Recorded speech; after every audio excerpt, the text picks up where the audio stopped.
Ladies and gentlemen, we're here with Season 1, Episode 11, The Daughter of Ferrix. Second to last episode, build up before the finale.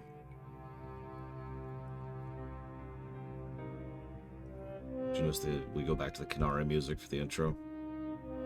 This is a trick, I don't know if it's Gilroy, but a trick whoever's in charge of the directing of the camera really likes to pull is pulling into that first-person view for whatever character it is that we're trying to feel at that given moment, what they're feeling and how they're feeling. And of course, naturally they pull this trick with B2 right at the beginning.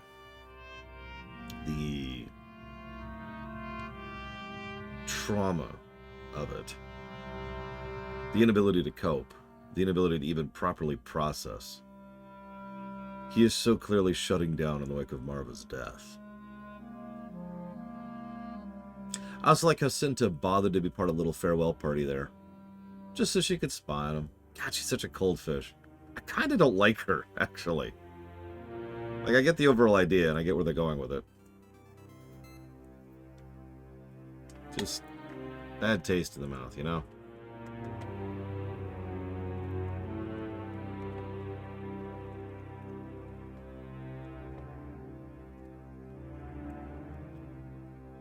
Oh, 100% B2 is at the point of sentience. Interesting question was actually brought up about droid sentience, which I've still been chewing on. Because I have my own thoughts on the matter, but I'd rather put more dedicated thoughts to it at some point. Thank you, Rax, for the sub. 86 months. I'll put that towards Hard Space, Shipbreaker, Armored Core 6, and Stranger of Paradise. I feel so pathetic even mentioning this. But it's awful how these two, Melshi and Cassian, actually got out of hell. And all they have now is an empty planet and soldiers looking for them. And these two luck out a lot. Like, a lot. Melshi decides to go loud rather than try to sneak aboard the ship. Of course, that doesn't go well at all. And now they're caught by the local aliens. And if I could share something with you, this is very personal, so forgive me for getting real for a second. You know what the worst feeling in the world is? Despair. But you know what the second worst feeling in the world is? It's when something bad happens, but it's okay. It's going to work out. And then it gets worse. That is a uniquely horrific sensation. I've actually decided not to get so personal, but let's just say that if I was someone who had just gotten out of hell and thought I was free and then was immediately dragged back in, then, well, let's just say that it is quite literally a miracle I survived that encounter. I've actually told that story before. So, yeah, I can't even imagine the panic. Just blind panic that's going through both of their minds right now.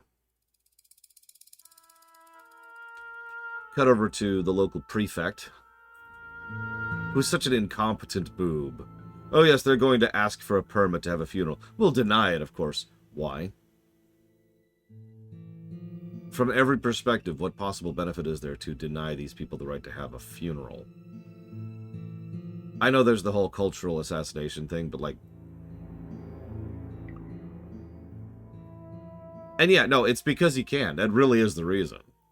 It's the I hate to keep pointing out this theme because it just keeps coming up, but this is just some dude who doesn't like his life and wants to try and exhibit what tiny little scraps of control he has by pushing down on someone else, just like the patrol captain towards the end of this episode.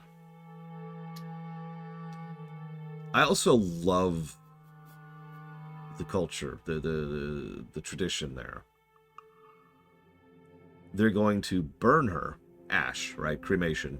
But then they're going to mix her ashes with mortar and local stone dust to make bricks. And then they're going to find a wall to put her in. That's actually kind of awesome. I kind of want that to be my death now. You know what I mean? Like, that's... that's great. Literally becoming part of the wall that's part of the community. Yeah, no, a working town making people into a brick for their society.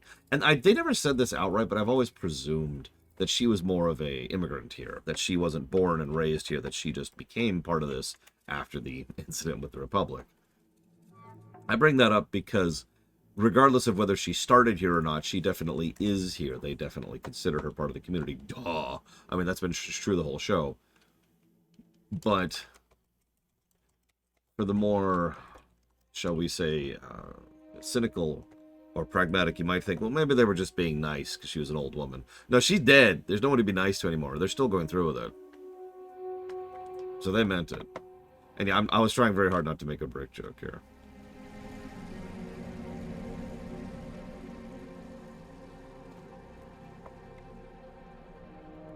Thank you very, very much, Nightwing. Yeah, those people can go to hell, act. I'll put that towards Deponia, the BRPG block, and Outer Worlds 2. So then we cut back to Cassian, and we cut back to Melshi, who are freaking the hell out. But Cassian's the one who observes quickly that they're probably not going to go ahead and turn them in. Even as they're talking, there's 1,000 credit ahead reward. 1,000 credits for these yahoos. Scalp the Empire. I want you to picture that for a second. I want you to understand that, because if I was to point to one scene, which is the entire Star Wars series in one scene, it's that. These complete alien strangers, I don't know why I added alien. These complete strangers who know nothing about them, who care nothing about them, are being offered a fairly large payday to turn these people into the Empire. And their response is to spit in the face of that and offer them transit somewhere.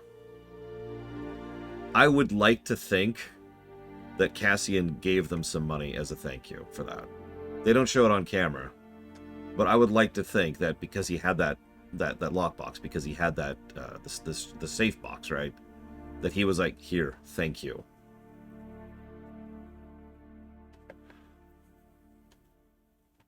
This is such a wonderful reason why the Empire's tactics have never actually worked. Historically, but as well as within the confines of the fiction. Because, of course, there's some people, there's scum. You know, of course there's scum. There's always scum. There's always people who are going to take advantage of a situation, but then there's a whole lot more people, normal people, everyday people, whose lives are just worsened a little bit every day in just everything that they do. And they're willing to help, even if it's just something as simple as getting in the way of some troopers running down an alleyway, or pointing the wrong direction when you're trying to chase someone, or helping out two escaped prisoners. Because screw the Empire. Yeah, this is pretty much exactly why the rebellion succeeded. There were too many people like these two yahoos. I don't even know their names. I call them yahoos, but I kind of mean that as a compliment here. They're just two nobodies, but it doesn't matter because that's the point.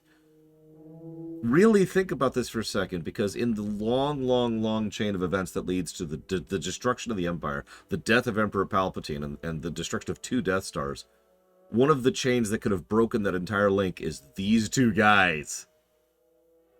Yeah, just rural fish folk.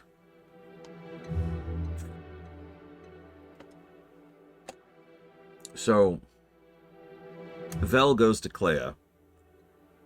I have never been more convinced that Clea is our Justice Lord. That she is willing to do, whatever is necessary and doesn't feel bad about it, because why would she? She's someone who doesn't actually think about morality. She's not something who considers the ethics of the situation, because why would she? She's playing math. She gives this wonderful, there's so many speeches in this show. She gives this wonderful little speech. I don't have lately, I have always. I have a constant blur of plates spinning and knives on the floor, and needy, panicked faces at the window of which you are but one of many.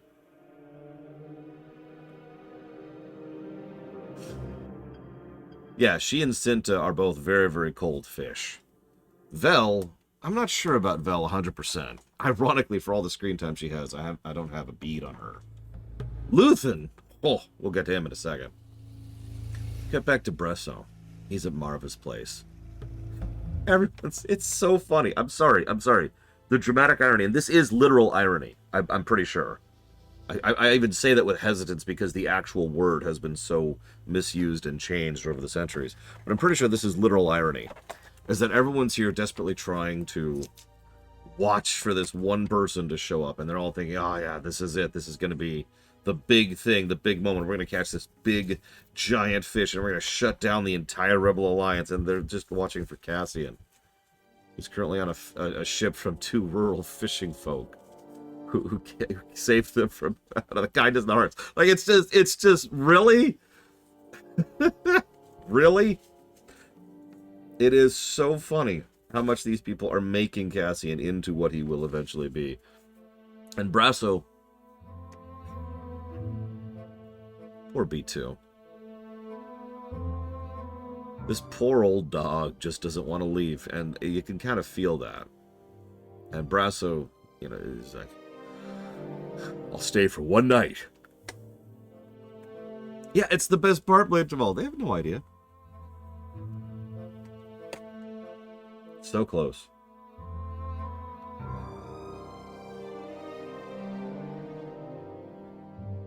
Then we see Bix, and like literally, Luthor, yes. We see Bix, who is almost as beaten as B2. And by almost, I mean is beaten much worse than B2. I don't know why I said it in that direction.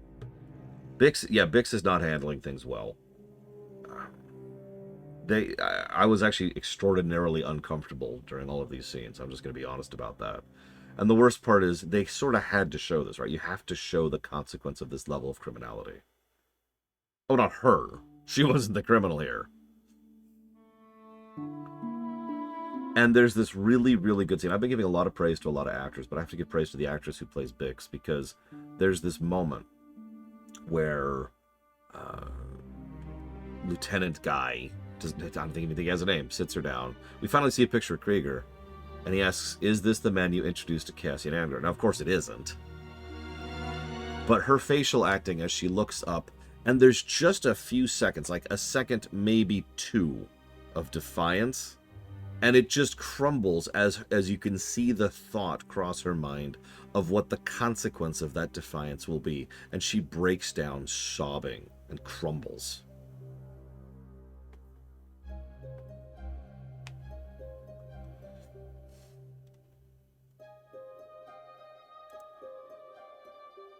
Then we cut over to Mon Mothma and Vel, who are watching Leida go through what I can only refer to as a cult ritual.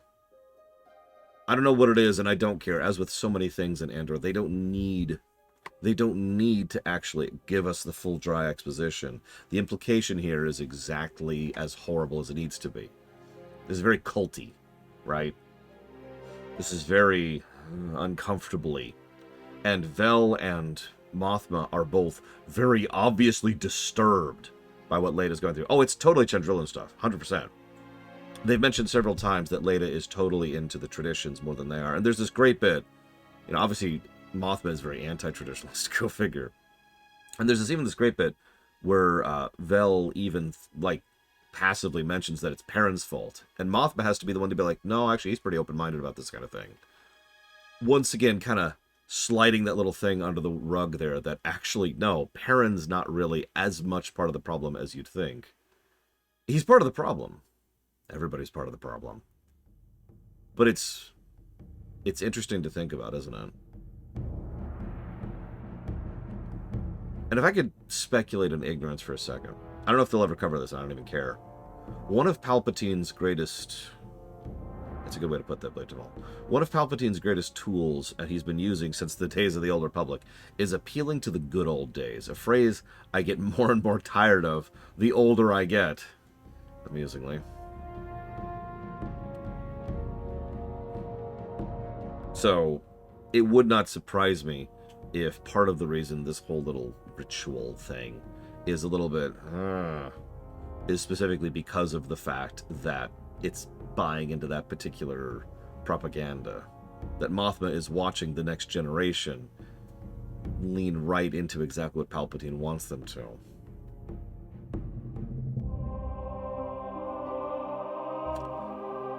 I talked about this earlier. Mon Mothma here makes it extremely clear how little she knew what she was doing. A string of accounts. Water down a hill. No idea what she's doing. No concept, no process.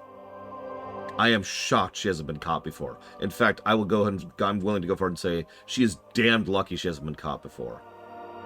She is so skilled at navigating the political space, but she had no idea what she was doing in the economic one. It is extraordinarily lucky that Tay was someone who was trustworthy, could look at her records and say, oh, crap, and start cleaning that crap up immediately. Forgive me for being the accountant for just a second, but this is the kind of thing that some rookie nobody nothing could have spotted in 3 minutes if they looked at it. And indeed, that was the thing that started all this, was that they started looking at the books, and she was like, oh, I'm concerned. I should talk to someone I know and trust. And he did look, and he was like, you were right to be concerned. You need a good auditor. You need a good accountant. I mean, I hate to point this out, but what Davos said earlier shows a much greater understanding of how economics works. We have so many holdings and so many directions and so many places that we can move money in bundles in ways that aren't audited. Because they don't move 400,000 credits, they move 5 million, which is like 6 separate transactions all happening covered as one transaction. That's how you do stuff like that. They actually showed that in the show. They actually showed their work on that point. It's such a minor thing. Like, this isn't even high-level economics, which would honestly probably make most viewers just roll their eyes into the back of their head and pass out from sheer terminal boredom. But the point is, that is an actual economic process to move money without it being noticed. Bake, bake, bake, bake, bake, bake. Boom. Done. God. And there's this wonderful bit where she's so scared about 400,000 credits. And I'm sorry, that's not a lot of money. That probably can't even buy one X-Wing. Do me a favor, look up how much a real-life fighter costs. A fighter jet. Or maybe don't. 400,000 credits. It's such a drop in the bucket.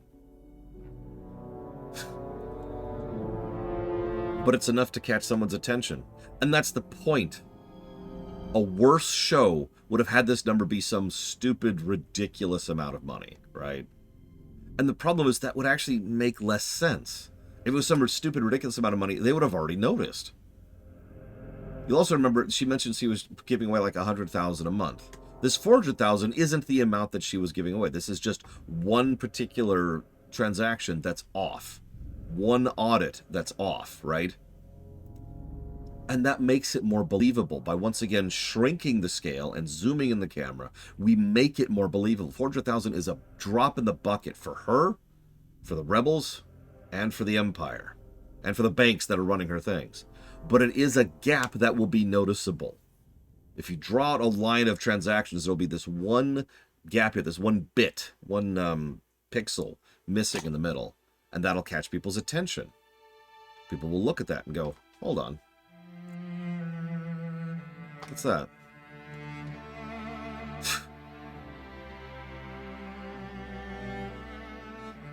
And she... Yeah, a good accountant would find that like that.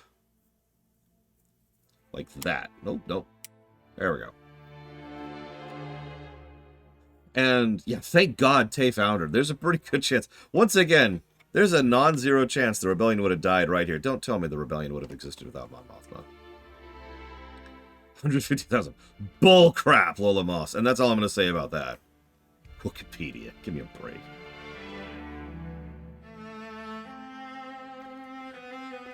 So I don't want to go down that rabbit hole. Let's just move on. Mon Mothma is selling this so hard. Yeah, 150,000 for an X-Wing. Uh-huh. Anyways. Sorry, sorry. Okay, I'll go down the rabbit hole slightly. I actually tried to figure out the prices of things in Star Wars several times, actually. And what I found is that the people writing Star Wars have absolutely no idea what things cost. And that's the nicest way to put that. They have no concept or understanding of how things cost or how economics works or whatever. So you could tell they just stamped a number on things and said, yeah, it sounds about right. There, this is how much this costs. Yeah, the prices are completely random. Like, in some books, 1,000 credits will buy you a nice blaster. In other books, you can buy an entire car, speeder, or even a ship for 1,000 credits. It depends on the specific writer and how much attention they bothered to pay to it. And that's it. Like, I can't remember the specific thing, but there was one thing where they were talking about how some capital ships only cost a few million credits. And I'm sitting here going, what? Do these people not understand how much a proper, regular, professional military costs? Most people have absolutely no idea how much military costs. You ever notice there's that fiction likes to say where corporates have their own military? You remember that? Because I remember that. Because they like to pretend that large-scale companies like to have their own private military, even in the face of all logic and reason, because, I'm sorry, militaries are very, very expensive. How much would I peg an X-Wing at?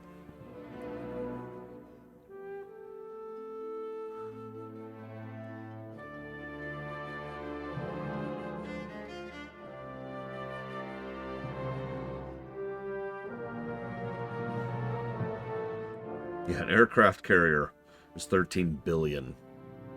I feel like I would reach for... I would probably do more research, but I feel like $100 million is actually roughly what I'd go for an X-Wing. That is a high-end, high-performing starfighter. Top of the line, built-in hyperdrive, built-in shields, incredible power generator, and a spot for multiple types of droids to slot in and do its own thing.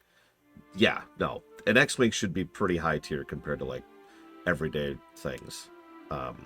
So I would probably put it around 100 million for an X-Wing. How about a TIE? A lot cheaper.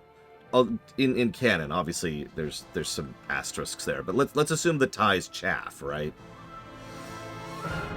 So we've got a basic TIE F, which is something along the lines of...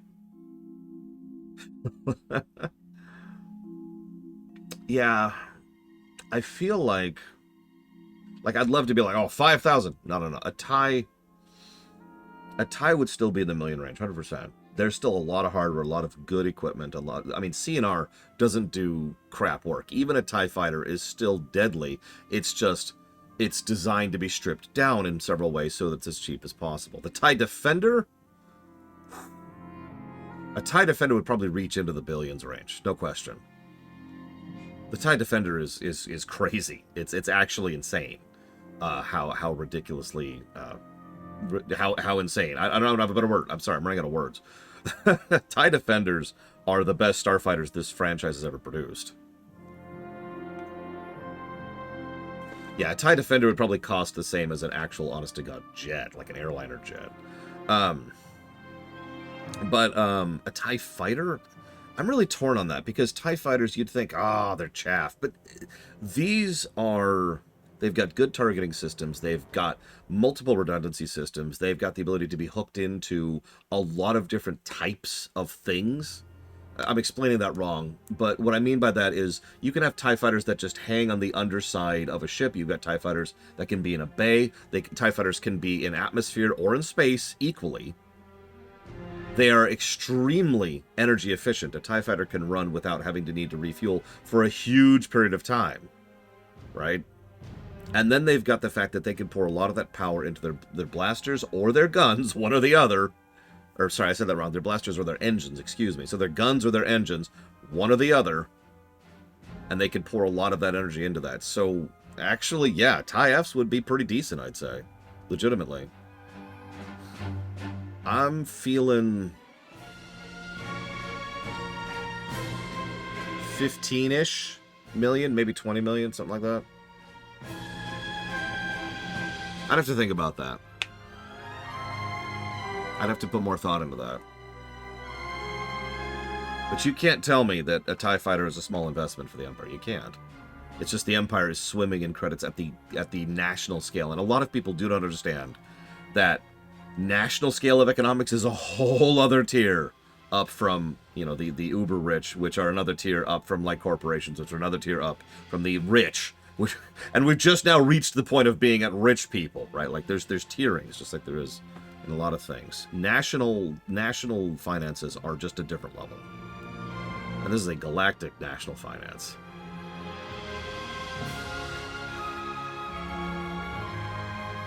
Yeah, in TIE Fighters, the reason they have those helmets is because that's their oxygen. Yeah, someone mentioned this in chat earlier, that the real-life United States military budget is several hundred billion. There it is, 800 billion a year.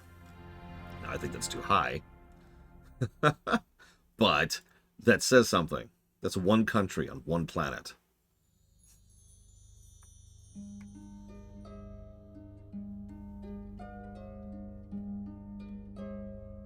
Yeah, I know I have viewers who are either current or ex-military who can back me up on a lot of this. The one thing I really liked was, I actually commented on this earlier. I didn't want to go down the rabbit hole, but here we are. You remember that stupid, like, we have Clone Wars at home lap light that the corporate sector is using? What do you want to bet that's like their only real ship? In fact, did you catch, because I don't even know if I pointed it out at the time, that they have the hyperdrive capable ship and then they've got the drop ships. And yet the hyperdrive capable ship isn't like, say, a Venator or even an Acclimator. It's just a giant, like, it's like a building that's got a hyperdrive attached that they just hook into and out of. That's probably their one hyper jumper for the entire sector. Maybe they have a second one for redundancy.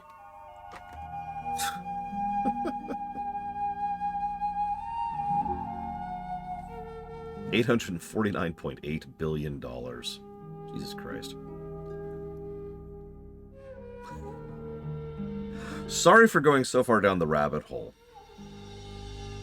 This is why writer factor matters so much. Do we trust the writers of Andor? Because the idea here is 400,000 credits a lot or a little? The answer is actually both. But the point I'm trying to make is that from the perspective of an economics geek, of an accountant, looking at things at the national scale, that really is just a blip. That's all it is. And that's the significance of it, that it doesn't actually matter, that it doesn't have to be a big deal, that the blip is all that it needs to be. One auditor in 3 seconds will be like, hang on a second. Something's not right here. Hang on just a minute. I'm starting to get a suspicious feeling about this. Anyways. Yeah. If we... Dragging the conversation back to the scene. 400,000 credits. And Mon Mothma's actress continues to be absolutely amazing. And she's not scared because she's trapped. At first, you can tell Vel is tense, but, like, on top of things, right? There's this attitude that Vel's actress is selling here, where she's talking about... That's true, the seal thing that he was trying to sell is worth 40,000 credits. It's a good point. So... Vel's actress is selling the idea that she's tense but ready. We got this. We've got this. It's okay. We're going to figure out what's going to happen here. It's going to be fine. Until she starts to realize that Mon Mothma isn't in trouble. She's not scared that because she's trapped and they're going to be discovered. She's scared because she's already found a solution. At that point, Vel's expression changes completely from, okay, tense, this is going to suck, to, like, what I can only refer to as abject terror as she starts to process. Oh, God. This also doesn't help that Mon Mothma is literally crying. Did you catch that? There are tears in her eyes. She hasn't actually... the tears haven't left her eyes yet, but they're there.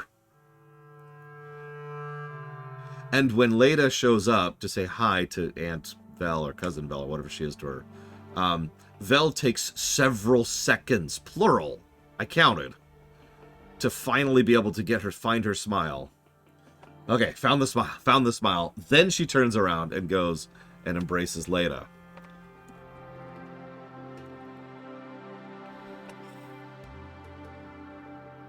Who knew Mon Mothma could be a character? We need to get Genevieve O'Reilly to play Tyrande, because then we might finally have Tyrande be a character. I'm sorry. So then we cut over to Syril.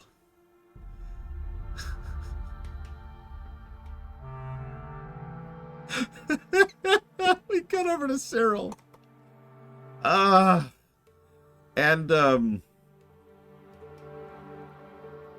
Mosk calls in.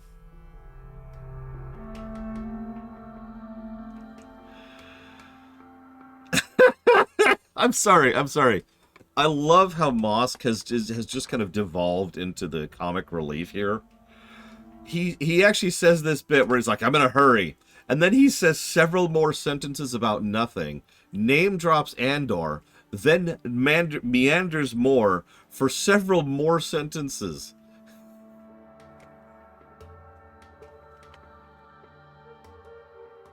I love it. I love how much time he wastes on this call. And for what, usually I hate that. There's actually a trope for that. It's called can't spit it out. I hate can't spit it out, because can't spit it out is, listen, Rex, I know I'm dying, but there's one last thing. It's very important. The fate of all the future of Kingdom Hearts rests on this one thing that I have to tell you. It's too important to try and diminish it. You have to understand. I can't tell you in any words other than the ones I'm trying to find. And this whole time, Rax is just shaking me. Just say it! Just say it! That's why it's called Can't Spit It Out. That's actually why it's called that. He just can't spit it out. But in this case, it's very, very clearly done deliberately just to showcase how Mosk is, Mosk. And yeah, he's just responding to things Syril didn't even say. Like, you can tell that this call is just terrible. Just low quality.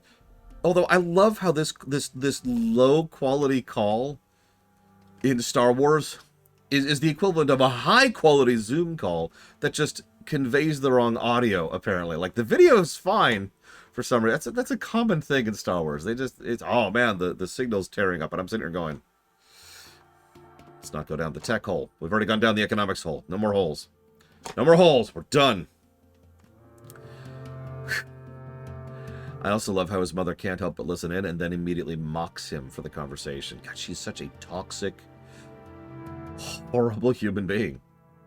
She cannot say anything without having a razor blade hidden in whatever it is she's saying to him. So then we go to the beach. Did you notice that the beach is a lot emptier now? I have no idea if that's supposed to be indicative or not. I'd like to think it is. I'd like to think that that's deliberate. Again, this goes back into that writer factor. Is this something they're showcasing on purpose? Is it something different? Now, the thing is, at first I was thinking, oh, maybe it's just so empty because, you know, it's nighttime. But no, it was pretty bright out. There was a decent amount of sun still up. Now, here's the real question. Is it because less people are showing up? Or is it because all of them were rounded up? Take your pick. It doesn't even really matter, does it? Because either way, the same thing is being accomplished.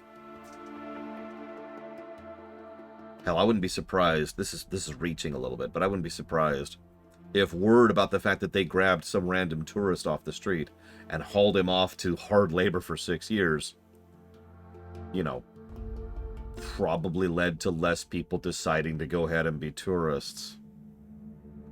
Anyways. Andor's safe box is still there. I guess they don't really clean his place very thoroughly. Good thing. I'm actually legitimately glad that he has those resources.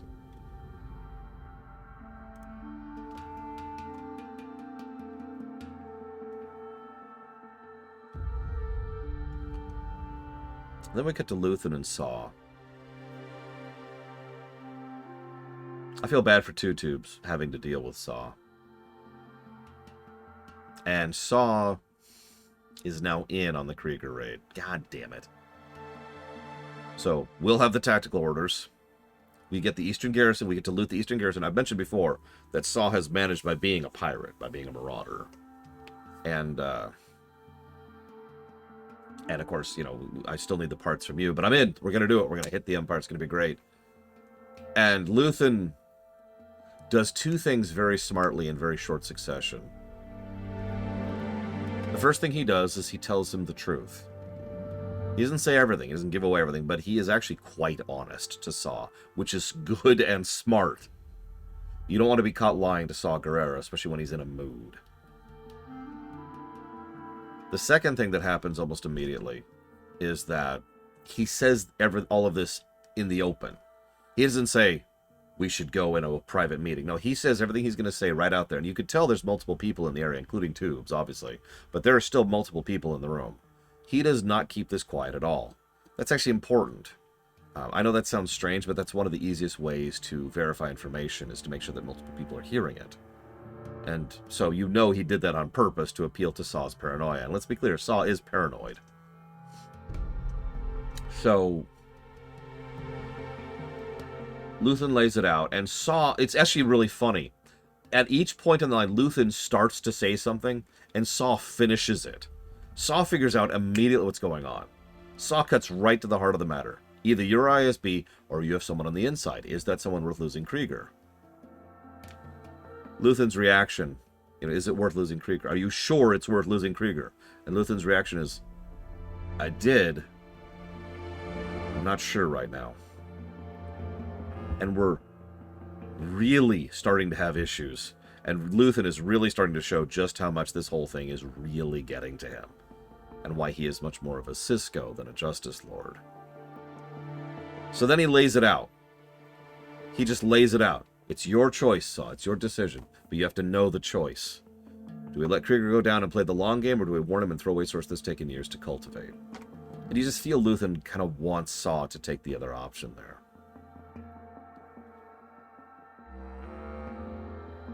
Then there's this bit where Saw has a paranoid episode. That's important, because Saw really has lost it at this point. I have a lot of respect for the man, and a lot of praise for Forrest Whitaker for nailing this role.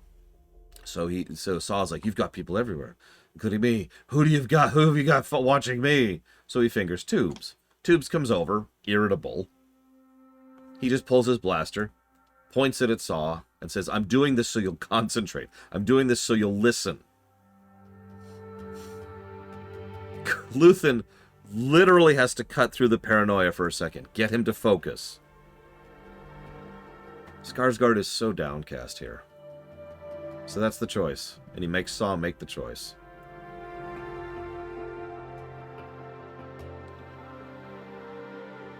And the best part is, yeah, Luthen knows how to talk to Saw. Gives him the gun back. Of course, he was never going to...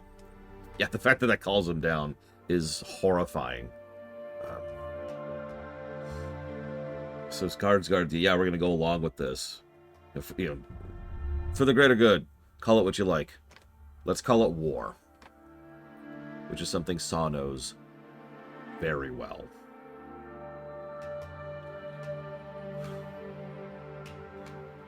Yeah. Then we get to Syril. I hate this man so much. It's not 100% clear, but it looks like he's either going into his own lockbox to get his own, savings, or worse, he's stealing from his mother so he can go off and play at Protag.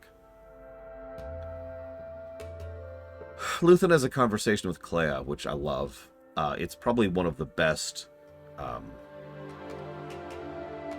back and forths, right? Double speaks. That's it. Double speaks. Sorry. They can't afford to lose. But like, they're having a real conversation. They're just talking about something completely different than the words that are coming out of their mouth. It's very well written. I give them tremendous credit for that. And then 2 corporate sector authority guys show up to bully him. Did you catch that? Because that is exactly what happens here. Oh, sure. It's different, different scale. But it's the exact same scope. It's the same thing. It's the same thing that started the entire show. It's just some bored patrol ship who feels like stepping down on someone. Because they can. So, I had to actually look up this ship. I was a little bit confused about what this ship was at first. It's a Cantwell. They even say that in the episode. And not quite what I thought it was, but 3 solid tractor projectors on it. And, yeah, and once again, they decided to mess with the wrong guy. So that's cool. There's something wrong, Patrol. No, he's with the Alderaan Trade Alliance. Cancel the boarding? No. We could use the practice. Jesus Christ. I love the bit where he engages his engines and it literally yanks the Cantwell forward an inch. Did you catch that? We also see what someone with wealth and connections can do when they really want to customize a craft. We don't see as much of that in Star Wars as I'd like, because usually the people who are good enough and want to customize their craft don't have wealth and connections. The Millennium Falcon was a very custom craft, but it was being put together by someone who was doing odd jobs and running spice for Huts, right?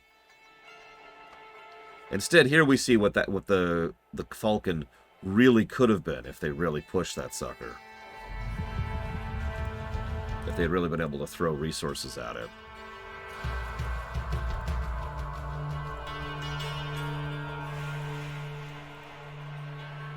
I have nothing to say about this other than the fact that I really like all the countermeasures they do here. Obviously, the turret, which sound design, sounds exactly as terrifying as it should, knocks out some of these extremely expensive fighters in just a couple of shots. The laser beams, that's always neat. I guess it is shrapnel, but there's another one. Yeah, the flechette. Thank you. That's what I was thinking of. The flechette, which knocks out the tractor beam. And then he just hyperspaces away in just a few seconds. Oh, I noticed that, Bionic Bug. Yeah, everything was super calculated, and everything he did was very precise, and knocked out the much bigger and stronger ship pretty much immediately. Now there's another blip on the radar. We'll cut to Cassian, who's calling into the port guy from earlier. And the port guy's like, no, listen. And it's so hard for him to say it. Your mother's dead.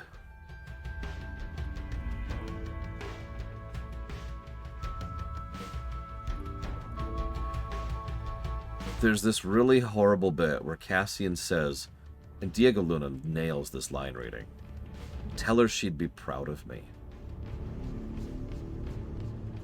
Think about that. Actually, yes, 040. Tell her she'd be proud of me. I think she was. I don't think you knew it. I don't think she even knew why.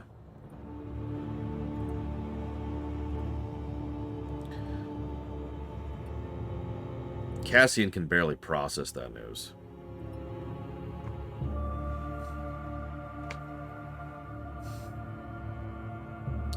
Cuts to Melshi and Cassian. And Melshi is still very clearly PTSDing. And I feel that way too hard. What if I tell you a brief story? You know, the first place I went after I got out? Walmart. I had to go to Walmart to pick up a few things. I needed a few basic essentials, like literal, like I needed a change of clothes, because they don't do that. They don't give you clothes. And I needed, like, a blanket and a pillow. So I went to a Walmart.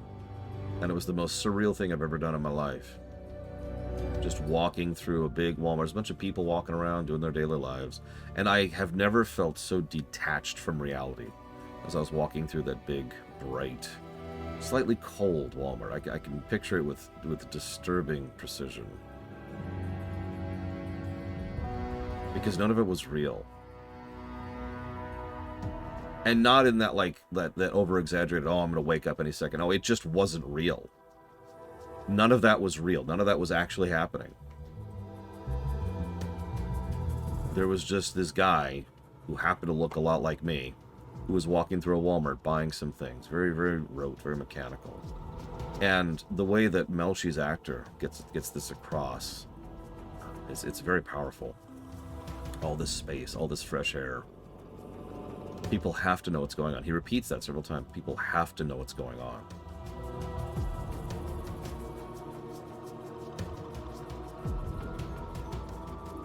And then we cut off the episode.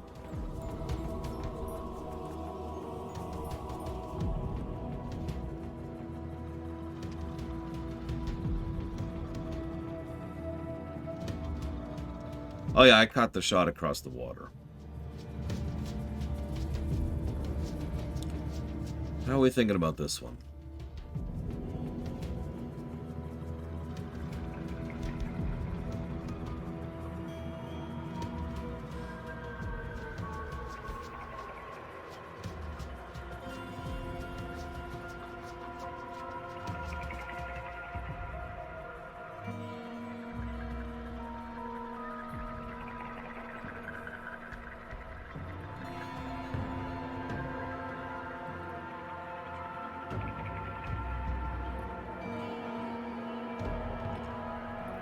I see we've got some divisions in the crowd, which is very appropriate since we're covering Star Wars. I have to admit, I'm leaning far more towards red. There are some good, very, very good scenes in this episode, and there's a lot of very good setup. But I still think it doesn't quite have that oomph that a lot of the previous episodes have had to push it up into the insane quality that purple mandates. It is a build-up episode, and build-up episodes that are very, very good tend to be reds. That is how that tends to work. No, there's nothing wrong with that. As usual, I need to remind people that red means very, very good. Yeah, compare this to One Way Out, and it's not in the same tier, right? It's not in the same category. Yeah, if we have to think this hard to justify purple, then it is red. So we'll go ahead and give that to red. Scooch over here. As a reminder, since we only have one more episode to cover, if you want to change your guess, this is your last time to do so on Andor. Your range is 62 to 72.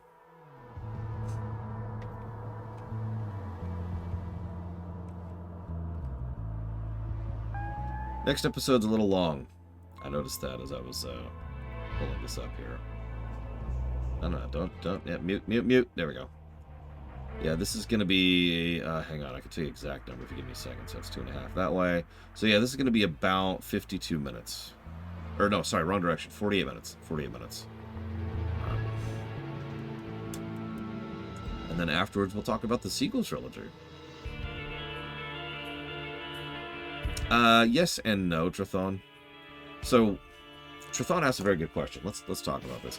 If, let's say we have a really, really, really good build-up, and then it's followed by complete garbage, does that lower the power of the build-up? So, no, in a vacuum, this episode is still very, very good.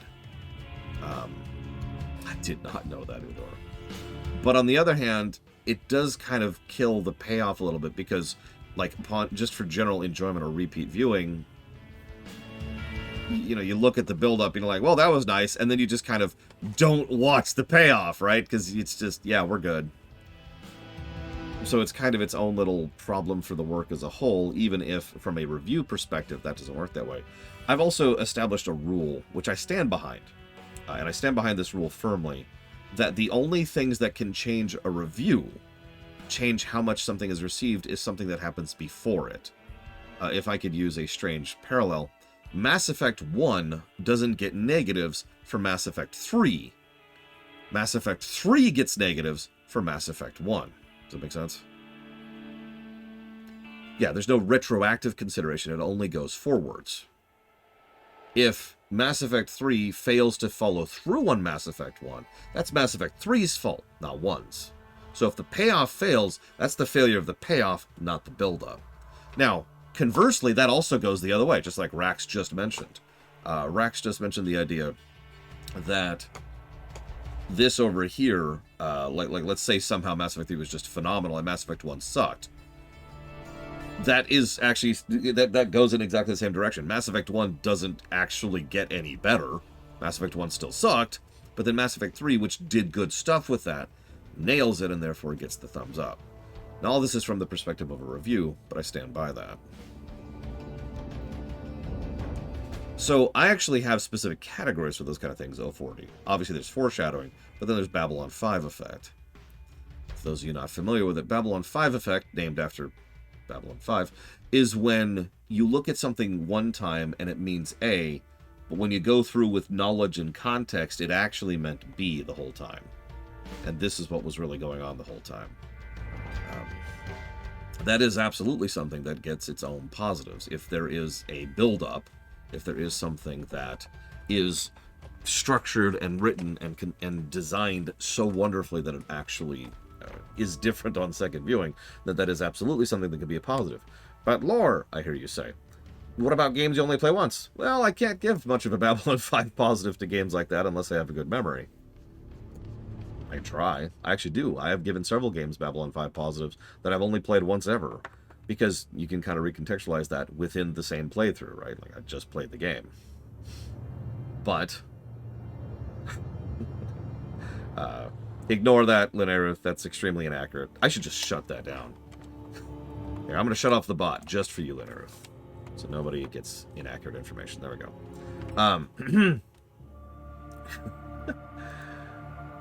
Where do you find the document? Exclamation mark Ruminations. Here, I'll type it out right for you.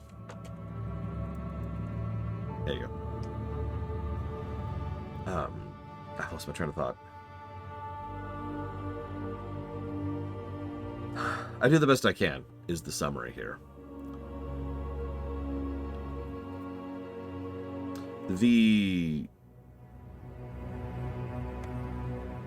Oh, that's what you meant by tagged. Sorry. I tend to forget the tags even exist. No, I really do. They're not well presented. That is correct, but we're going to talk about the sequel trilogy today, Luthen. What's going to happen, if those of you wondering about our actual schedule, is we're going to cover the final Andor episode. Then we're going to talk about the sequel trilogy, and I swear it's related. Then tomorrow we're going to look at Arcane, probably get through 3 episodes of Arcane. Then on Sunday we're going to start The Mandalorian Season 1. That, based on all records, will probably last... Like if we're keeping anything remotely approaching pace...